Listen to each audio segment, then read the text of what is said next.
Do you remember when gaming with your friends used to consist of mailing letters across the nation and then waiting 2 or 3 weeks to receive your friend's move? Well, are you older than 60 years old? Neither am I. Let's talk about Game Masters.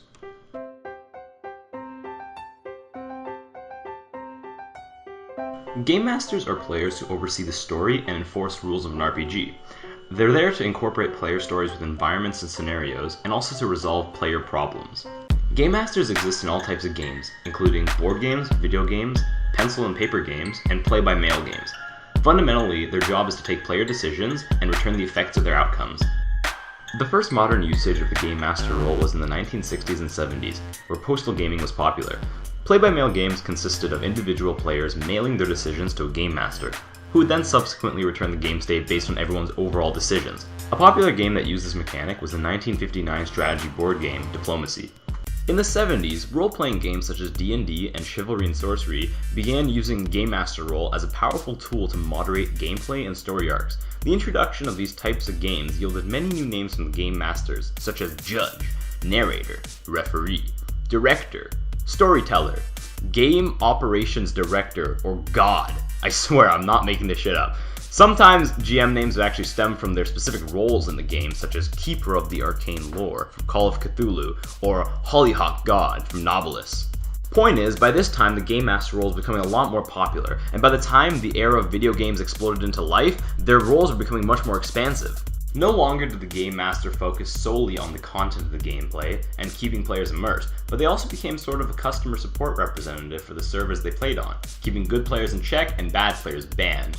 When you really think about it, admins and moderators are game masters of modern games. Sure, they don't have any direct influence over the story of the game, but I mean, come on, how much story is there in Minecraft when some grumpy admin decides your rampage of pushing people off mountains is no longer funny and decides to drop the ban hammer? There is none! As games became more expansive, maps became larger, and the number of supported players on servers increased significantly, the idea of having a player commanding others became much more savory to developers. In fact, one of the first successful large-scale implementations of a Game Master role in modern video games was done with World War II Online. The game was basically a massive half-scale version of Western Europe that was designed using satellite imaging data to create one of the largest video game maps ever. With a 350,000 square kilometer range for players to fight in, a lot of strategic gameplay was also needed. Thus, the High Command rank was formed. Players in this group would be able to place down markers and objectives for friendly teams to engage. It was truly a remarkable level of coordination, and it added a strategic layer to the already underlying real-time combat system. Video game developers generally stick to a common genre while implementing their Game Master role. The RTS-FPS hybrid is one of the most common type of crossover when looking at the advancement of Game Masters in modern video games.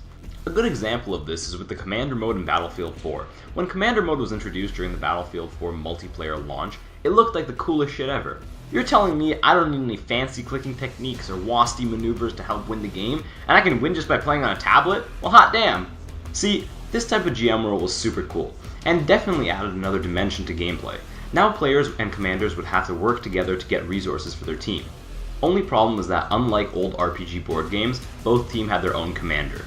This theme of splitting commanders based on team became incredibly popular, and it didn't even start with Battlefield 4.